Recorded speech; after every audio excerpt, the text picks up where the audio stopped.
great outdoors, beautiful, thrilling, and occasionally deadly. While chasing adventure, some discover nature's darker side the hard way. In this video, we'll uncover 5 real stories of outdoor adventures that ended in tragedy, proving that the wilderness doesn't always play nice. So, pack your gear and your nerves. Things are about to get wild. It was May 18, 1980, a seemingly normal morning in southwestern Washington. Well, if you ignored the rumbling volcano. Robert Landsberg, a 48-year-old photographer from Portland, Oregon, had been camped out near Mount St. Helens for weeks. He wasn't there for the fresh mountain air. He was hoping to capture what geologists were ominously predicting, a catastrophic eruption.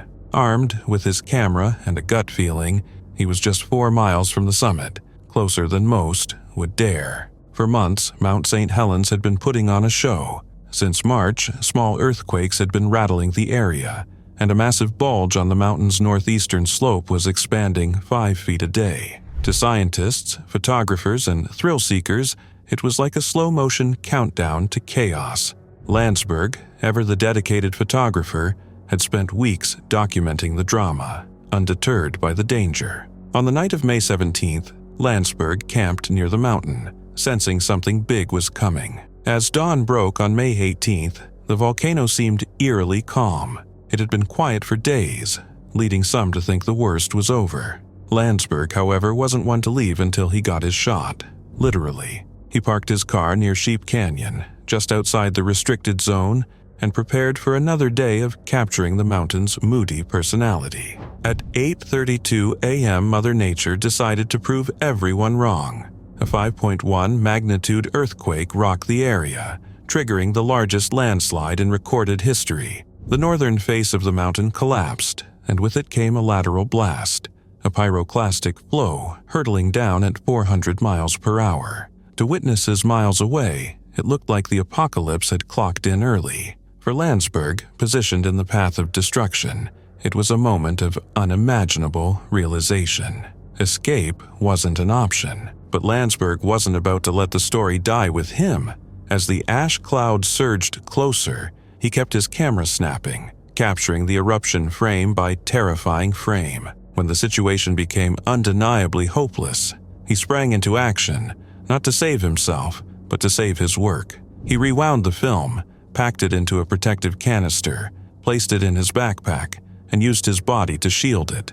It was a gamble against nature's fury. The pyroclastic flow, with temperatures soaring to 800 degrees, engulfed Landsberg and his car. The heat and ash took his life instantly, but his foresight and dedication left behind a legacy. In the chaotic aftermath, rescuers focused on finding survivors amid a surreal landscape of ash, mudflows, and debris. Landsberg's body wasn't discovered until June 4th, buried beneath layers of volcanic ash. His car, crushed and scorched, held a remarkable treasure, the backpack he had so carefully protected. Inside, his film was intact. When developed, the photographs revealed a haunting sequence of events, the ash cloud growing larger and darker, advancing with relentless power. These images, later published in National Geographic, provided invaluable insights into the eruption's progression and became a testament to the volcano's destructive force. Robert Landsberg's final act wasn't just one of heroism, it was a moment of extraordinary presence of mind. He didn't just document history, he preserved it, even as the disaster claimed him. His photographs serve as a chilling reminder of the raw power of nature and the lengths one person went to ensure the story would be told. In the end, Landsberg captured not just the eruption, but his own indelible place in history.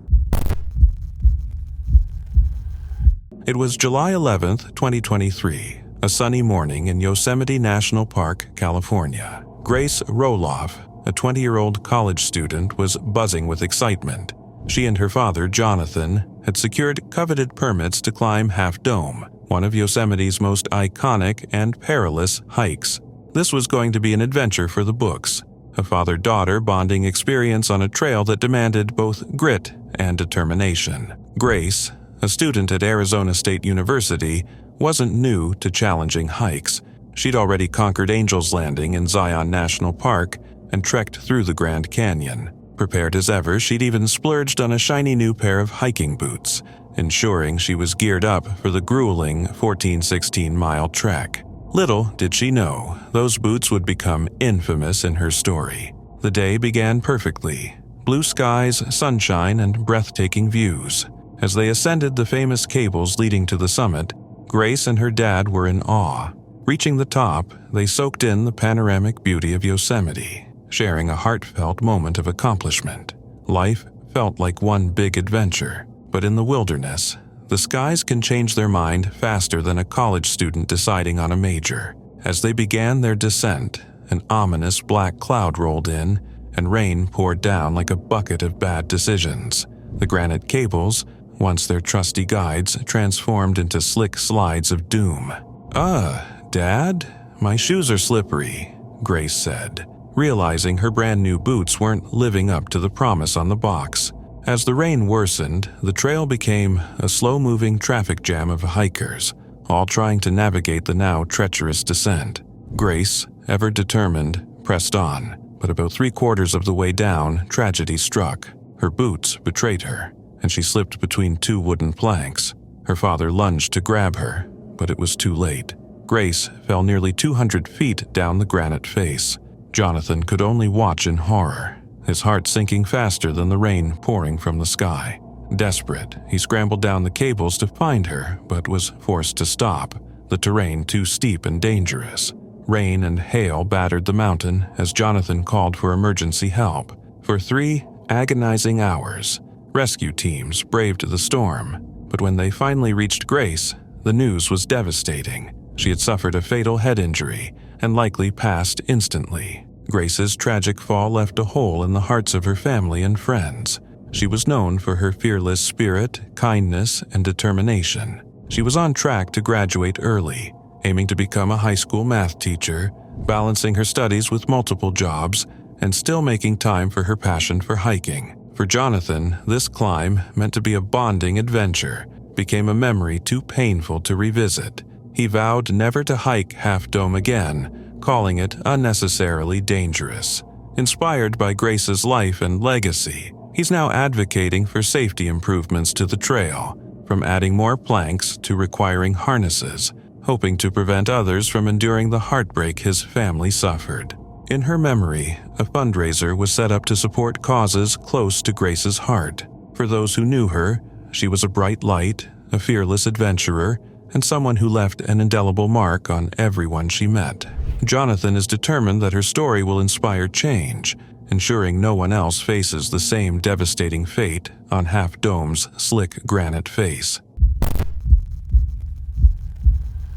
It was a serene Friday evening, March 31st, 2023, at McCormick's Creek State Park in Owen County, Indiana. The park, nestled amidst towering trees and gentle breezes, was the perfect retreat for Brett and Wendy Kincaid from Rossville, Indiana. For 26 years of marriage, they had shared an unwavering love for each other and the outdoors, finding peace in nature's beauty. Brett, a 53-year-old skilled contractor, was known for his reliability and hard work. Wendy, 47, a Purdue University employee, was adored by her colleagues and loved by everyone who knew her. Together, they were pillars of their community, active in their church and deeply devoted to their roles as parents and grandparents. McCormick's Creek, with its tranquil setting, was their ideal getaway, a place to relax, reconnect, and soak in the natural beauty they both cherished.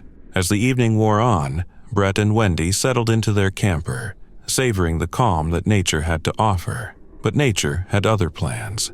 Dark clouds began to gather, signaling the arrival of a powerful storm. The first warning came in the form of gusty winds, stronger and more persistent than usual, followed by sirens blaring through the park. Campers were urged to seek shelter, with many rushing to the cement bathhouse for safety. Brett and Wendy, however, stayed in their camper, perhaps hoping the storm would pass quickly or unaware of how severe it would become. They were wrong. The tornado hit with terrifying force, its winds reaching 138 millimeters per hour. Trees were uprooted, campers were flipped, and the once tranquil park was transformed into a scene of chaos. The storm's devastation was so severe that emergency responders had difficulty navigating through the wreckage.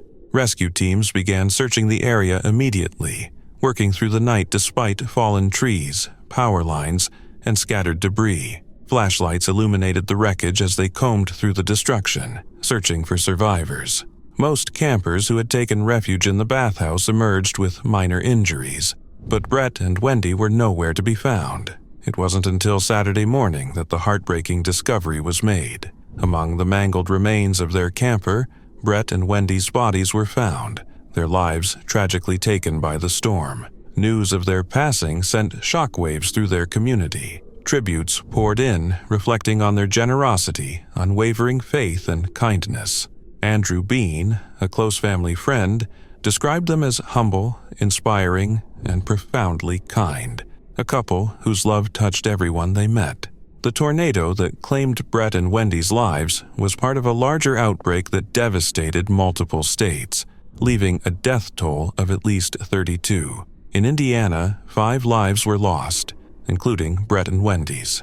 As McCormick's Creek began the long process of recovery, the Kincaid family leaned on their faith for strength. A GoFundMe campaign was launched to cover funeral expenses, and their church community honored their memory, recalling the countless lives they had touched through Bible classes, mentoring, and acts of kindness.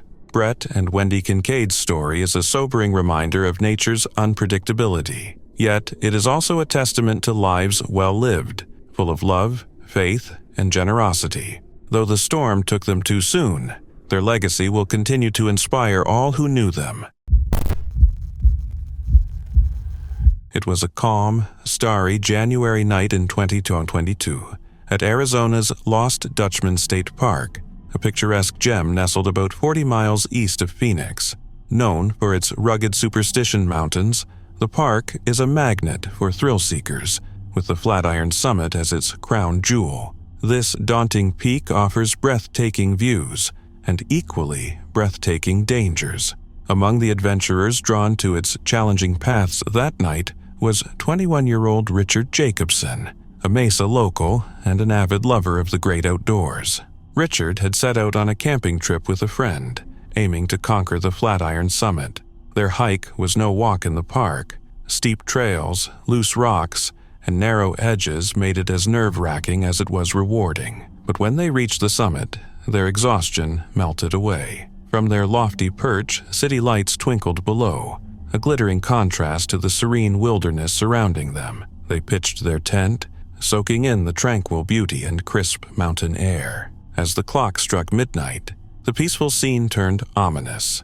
Around 12:45 a.m., Richard decided to capture the city's sparkle against the shadowy landscape. Armed with his phone and flashlight, he ventured near the cliff's edge while his friend stayed back at camp. The summit was dark and treacherous, but Richard pressed on, eager to frame the perfect shot.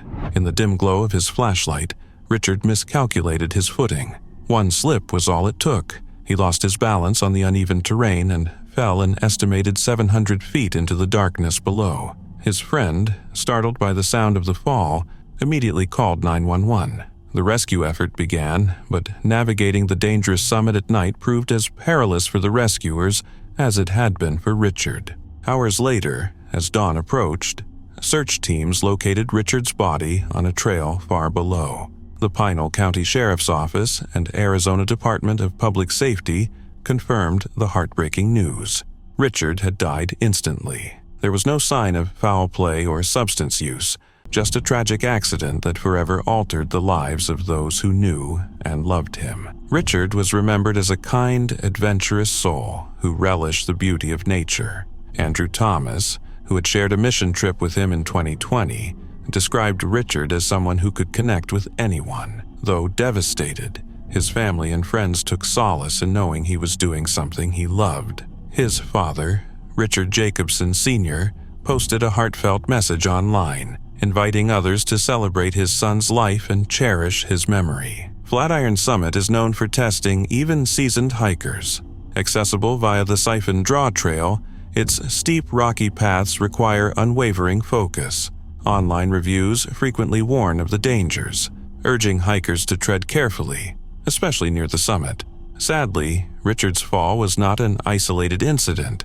A 2018 study revealed that between 2011 and 2017, 259 people worldwide died attempting selfies, with falls being a leading cause. Experts continue to stress the importance of safety in high-risk environments. Brandon Torres of Grand Canyon Emergency Services often cautions against mixing exploration with risky stunts. Sometimes, he notes, a fake fall for a photo becomes tragically real. Richard's story is a poignant reminder of nature's duality, awe-inspiring beauty and unforgiving peril. His love for the outdoors, coupled with a fleeting distraction, led to a devastating loss that echoes the importance of prioritizing safety in the pursuit of adventure. It was New Year's Day, 2008, a crisp morning in the Blue Ridge Mountains of northern Georgia. Meredith Hope Emerson, a spirited 24-year-old University of Georgia graduate, decided to kick off her year with a hike on Blood Mountain. An experienced outdoorswoman, she brought her trusty Labrador mix, Ella, along for company. Armed with confidence, skill, and her furry sidekick, Meredith set out from the Vogel State Park trailhead, ready for an invigorating day in the Appalachian wilderness. The hike was scenic, the trails serene, and the air laced with the promise of fresh beginnings. Along the way, Meredith exchanged greetings with fellow hikers, including a gray-haired man accompanied by a red dog. It was a passing moment, hardly worth noting, until later. When Meredith didn't return home that evening, her friends grew anxious. By January 2nd, their calls to her phone went unanswered, and her absence prompted a missing persons report. Authorities swung into action, quickly locating Meredith's car at the trailhead. What began as a hopeful search soon turned grim when searchers discovered scattered items along the trail: water bottles, dog treats, and evidence of a struggle. This wasn't just a case of someone lost in the woods. Witnesses recalled seeing a man with a red dog near where Meredith had vanished. The description fit Gary Michael Hilton, a 61-year-old drifter with a reputation for haunting remote trails. A survivalist with a sinister history, Hilton roamed the forests with his dog and more baggage than anyone suspected. On January 4th, Hilton's luck ran out when a gas station attendant recognized him cleaning out his van and called the police. A search of his van revealed blood evidence, confirming Meredith had been there. Under mounting pressure, Hilton confessed and offered details in exchange for sparing himself the death penalty. He led investigators to Meredith's remains on January 7th, bringing a tragic conclusion to the search. According to Hilton, he'd approached Meredith on the trail, brandishing a knife and baton to demand her ATM card. But Meredith wasn't one to go down without a fight. Using her martial arts training, she fiercely resisted, even breaking Hilton's hand in the process. Her bravery slowed him down, but ultimately he overpowered her. Hilton held Meredith captive in his van for 3 harrowing days, repeatedly attempting to withdraw money with the incorrect pins she'd intentionally provided. Her quick thinking created an electronic breadcrumb trail that helped authorities close in. Tragically, realizing he couldn't release her, Hilton decided to take her life, tying her to a tree with false promises of freedom before committing the unthinkable. In the days that followed, investigators uncovered Hilton's dark past. He was linked to the murders of Cheryl Dunlap in Florida's Apalachicola National Forest and elderly hikers John and Irene Bryant in North Carolina. Hilton's reign of terror across southeastern national forests ended with his arrest, and he was sentenced to life in prison, currently on death row in Florida. Meredith's story left a lasting legacy. Her loved ones founded the Right to Hike organization, advocating for trail safety and emergency resources. Ella, Meredith's beloved dog, was found alive near a dumpster and became a cherished member of her family. Though her life was tragically cut short, Meredith's courage and spirit continue to inspire efforts to make the great outdoors a safer place for all. The mountains may be beautiful, but her story reminds us they can also be perilous, and not just because of the terrain.